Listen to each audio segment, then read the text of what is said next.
বড়রা বুড়োরা সবাই আমরা অভিনয়ের অভাবও শেখার একটু চেষ্টা করছি মাত্র।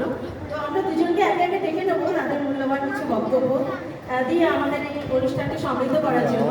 প্রথমে ডেকে দিচ্ছি অশোক বিশ্বনাথন মহাশয়কে। স্যার প্লিজ আসুন।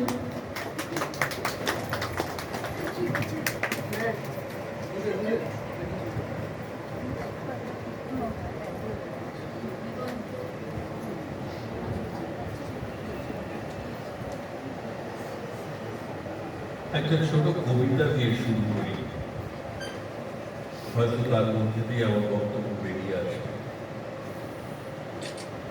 তারপর অনেকটা পথ ঘুরে প্রতিস্পর্ধী শক্তির ব্যর্থতা অনুভব করে অবশেষে আয়নার কাছে গিয়ে একটা শব্দ আবিষ্কার করলাম। একটা শব্দ, ধ্বনিহীন, অর্থহীন, অন্ধকার এক শব্দ, যা কিনা আয়নার কাছে ছাড়া অন্যত্র পাওয়া যায় না। সে আয়নাটি বহুকালে, বহু যুগে, এমন একটা সময়ে যখন প্রতিবিম্বই ছিল শাশ্বত সত্য। আমরা আমাদের অতীতের দিকে তাকিয়ে যদি দেখি, তাহলে ইতিহাস আমাদের অনেক কিছু শেখাতে পারে। দুঃখের বিষয়, আমরা ইতিহাসকে গ্রাহ্য করতে চাই না। কোথাও আমাদের সচেতনতার মধ্যে ইতিহাস স্তিমিত। আমার মনে হয় অতীতের দিকে তাকানো খুব দরকার, এমন একটা সময় যেটা হয়তো খুব সুখের সময় নয়, খুব আনন্দের সময় নয়। শুধু পশ্চিমবঙ্গে নয়, শুধু ভারতবর্ষে নয়, সারা পৃথিবীতে এমন এক অদ্ভুত পরিস্থিতি এবং পরিবেশ যে মানুষকে প্রতি মুহূর্তে শুধু সতর্ক থাকতে হচ্ছে না, তার সংবেদনশীলতা, তার স্পর্শকাতরতা পরীক্ষার সম্মুখীন হতে হচ্ছে। প্রতি মুহূর্তে এমন সব ঘটনা ঘটছে, সেখানে আমাদের মাথা ঠিক রাখতে হবে।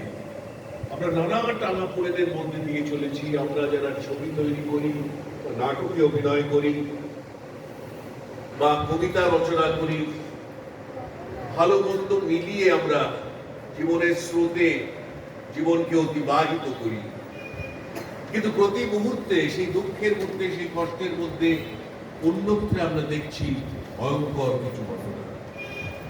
প্রথম কথা বলবো, কসবা অশোকীকে ধন্যবাদ জানাবো, সাধুবাদ জানাবো যে এই যে সাংস্কৃতিক অনুষ্ঠানগুলো চালিয়ে যাচ্ছে দীর্ঘ বছর ধরে, সেটা ভীষণভাবে আমাদের সমর্থন করা দরকার।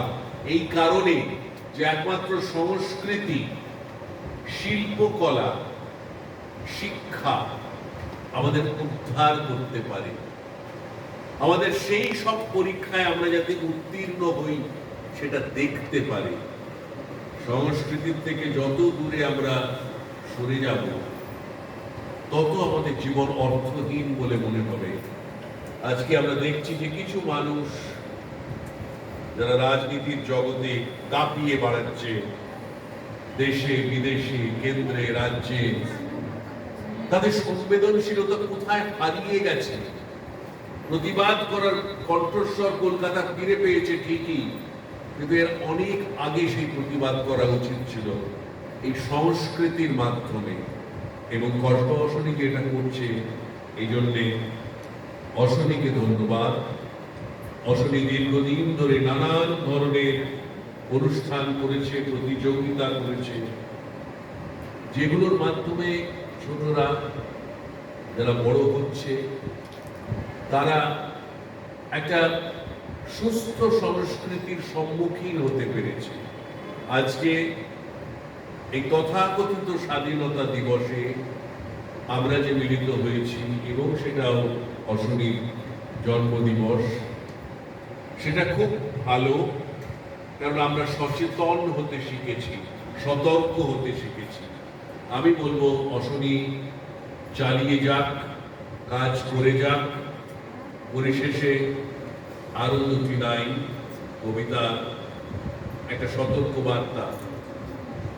আমার একটি নিবেদন, ছোট এবং বিনীত, যে একদা মানুষ ছিল হাতির মতো সুস্থ এবং সবল, তাই আজ যখন দেখি চারিপার্শ্বে গরু এবং শুয়োর হয়েছে মিলিত, তখন বুঝি যে তাদের মধ্যে সাদৃশ্য প্রবল।